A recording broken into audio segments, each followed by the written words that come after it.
Hello, Facebook and YouTube and Skool, as well as I might have a Mighty Network set up, but I don't think that it's going to go all that big because of the setup of Skool, how it is just an improvement over Mighty Network, and Skool definitely is a superior platform in my humble opinion because they have whole different schools and communities that you can get involved in, and it's not just like you invite somebody to your community. I guess after you develop a Skool community, you can transfer it to Mighty Networks, but that's a whole process. And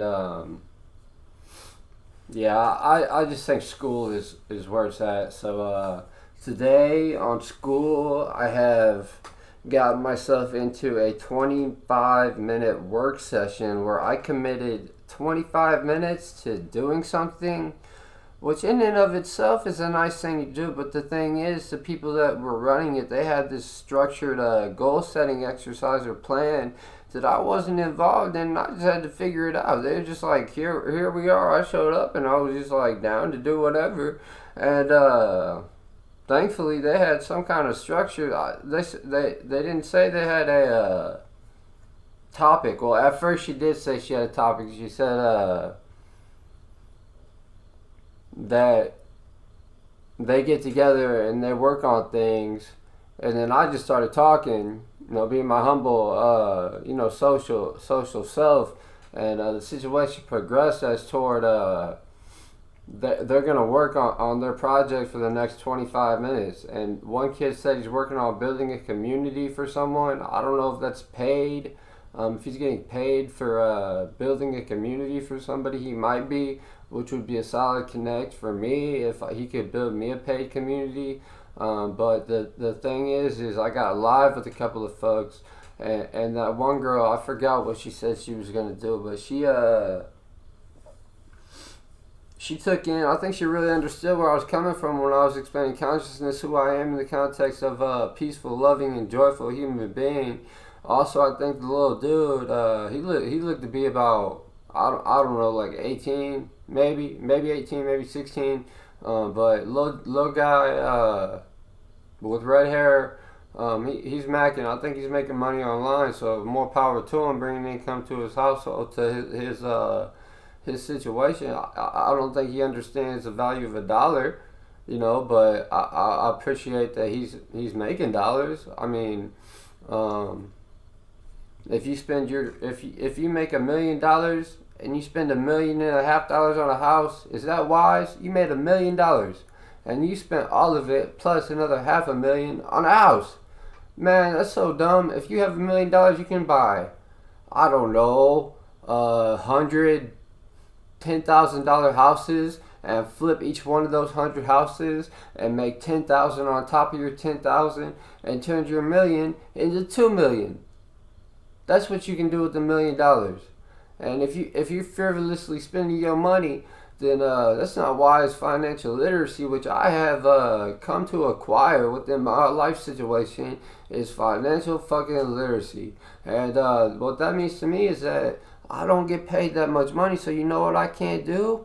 The thing I cannot do is spend my money. That sounds obvious, but how many people are out here spending their money frivolously on cigarettes, alcohol, illegal street drugs, medicine, food, when they can go to the food pantry, clothing, when they can go to the clothing pantry, retail price, everything retail price. You know what I mean? Like, there's a such thing, and I'm experiencing a withdrawal from telling you this next part, because it may expose something that you have to pay for, man. This is value. This ain't free, man. Like, financial literacy skills and someone who has it compared to someone who doesn't, they have money, man. Money. I'm talking about the one thing that matters is your wallet and your wolf pack and your fucking relationships, man, with women. Those are the three things that fucking matter in this life. And I was gonna say the W word like they taught me in church, but I don't know why they taught me that. They said wallet, wolf pack, wiener. And I don't know what the fuck they're talking about a wiener for in fucking church group, but it's fucking kind of perverted. And other than calling that out with a whole lot of f-bombs, which I apologize for, I'm just going off the cuff of my mind in this podcast video. And for 25 minutes, I'm going to talk as a project for these noobs or these school homies. Skool. If you don't know Skool.com, it's a new fad, man. It's a great website, great platform to share your ideas, to join communities, and create your own community, your own paid community. And that's a shameless plug for Skool, I know, which Mr. Alex Hormozy is a part of, and I saw that he basically promoted this platform. So he should consider himself lucky that I'm on his platform, bro. Cause I'm OG, like, you know what I'm saying? Like, not too many motherfuckers can think, act, and keep it straight in a musical and psychological, social way as I can, man. So, Mr. Alex Hormozy, I'm asking you one time, man, will you reach out to me so I can just pick your brain just a little bit and get to know you, man, because it'd be cool. We're like-minded individuals, and I've got a whole shit ton of little gems within my mind. I'm talking about ideas. I'm talking about there's a size to your thoughts, and some of my thoughts are bigger than the average person. Some of your thoughts, Mr. Hormozy, are bigger than the average individual, the average person, man. There's a size to your thoughts when it fits, when the size of your thought fits in your mind, and it just flows, and it's clear, and it's dear to your heart. When that idea in your mind also reaches your heart and is clear, and it triggers up some feelings, and you have an experience, that's what you're looking for, man. That's all you're looking for within the context of speaking to somebody, is having a clear, dear idea to your heart, from your mind to your heart, and express it to another human being and connect, man. That's a whole simplified process of what it means to connect, man. And that's one of the 4 quadrants. The other one is calibrate. We must calibrate our minds, man. But we have to take in new ideas. I'm talking about spiritual, mental, well-being, spiritual, emotionally feel better. That's what calibration is, man, for ourselves. I'm saying that relationships are important, and the ideas that you have, you can relate to another human being, and they can respond, man. They don't have to always reply. Like, there was a guy, let me go into this. Let me go into what separates Mr. Hormozy and someone like me from the average ego-driven, I'm not going to say throwaway person, because they're trying. They are. They're not quite a throwaway person. To me, a throwaway person is someone that's 300 pounds overweight, has never read a book, just complains all the time, lives in misery. Someone who would be better off with nothing, being nothing, than existing in their suffering of a hell. That's a throwaway person to me.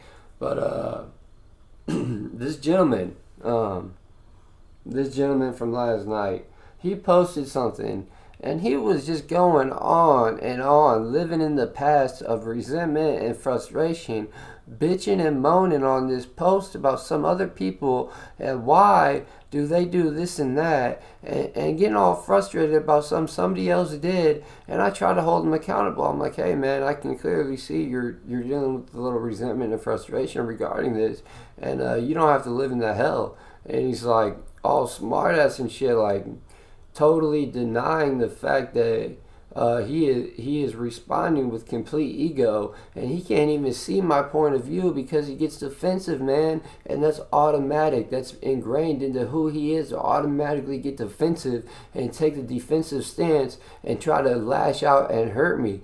And that's why he can't get better, because he gets in his own fucking way, man. And so many people do that. And that's what I'm trying to fix in the consciousness of this situation, is that if somebody corrects you, you don't have to automatically jump to the defensive, man. You can hold yourself accountable and let that information into your spirit a little bit, and maybe take some of that constructive criticism and make a change in your life.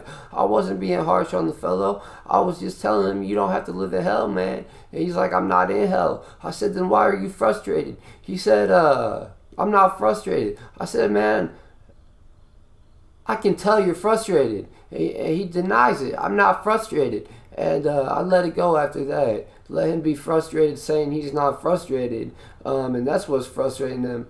And that's the truth, man, that most people can't handle. But maybe you're on a path in your life, in your situation, that you can't handle somebody telling you you might not be the top dog that you think you are. You know what I'm saying? Somebody with empathy, somebody with sympathy, someone with kindness, love, peace, joy, and their established abundance on this earth telling you something, and you're acting like you're superior toward them when you're not, man. You're not superior toward Alex Hormozi.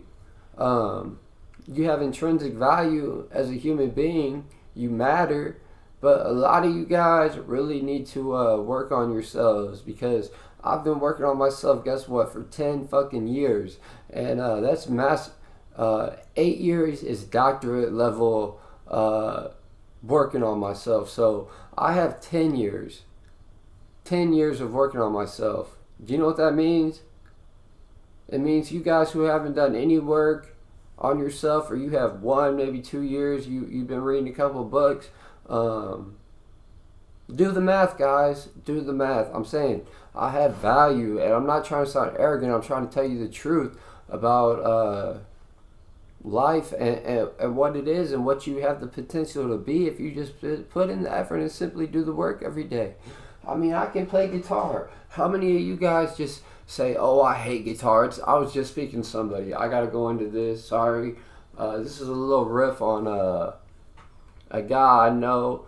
And he messaged me, and I invited him to Skool. I said, you know, the CHOOL kind of failed you. I can kind of see that. And how would you like to come to my school, man? And you can start learning now. And the only thing he had to say is, I'm going to have a stiff drink around the fireplace, and I hate guitar because I can't get my damn hands to move the same way. That was his fucking response. And how many of you are responding like that when someone's inviting you to better yourself? Motherfucker, you are a waste of fucking air, throwaway person. If you have to respond, oh, I'm going to get drunk and hate guitar. Man, guitar is one of the most awesome things you can possibly have. And drinking is one of the worst possible things you can fucking do. And you're glorifying drinking and putting down guitar. Think about that. That really happened yesterday. You see why I get frustrated? Because people are fucking stupid. And they're running around dumb. And I know I didn't go on for 25 minutes specifically. And I kind of got mad. And I apologize about that. I do have peace in my heart for those who can handle it. Those who don't get mad at me when I try to love them. Mostly I love those who love me. And sometimes I love those who don't love me. Sometimes I love people who push back in their ignorance. And I still love them. You know why? Because I have sympathy. I have compassion for that person. And, but I don't always. I don't have to do that. Who said I have to love an idiot? Nah, man, I don't. I don't have to. I can do whatever the hell I want. I can just enjoy the ride. I can enjoy my abundance with my God, and we can get high and go to heaven. That's what I can do. What can you do? I can love you until you're able to do it as well, but you ain't doing this, so I know you're just talking shit. So that's a Hollywood and Deadline, and I'm not too happy with them and their demonic possession, but that's what it is, guys. And I'm sorry to be the one to brag it to you or bring it to you, but that's what it is, guys.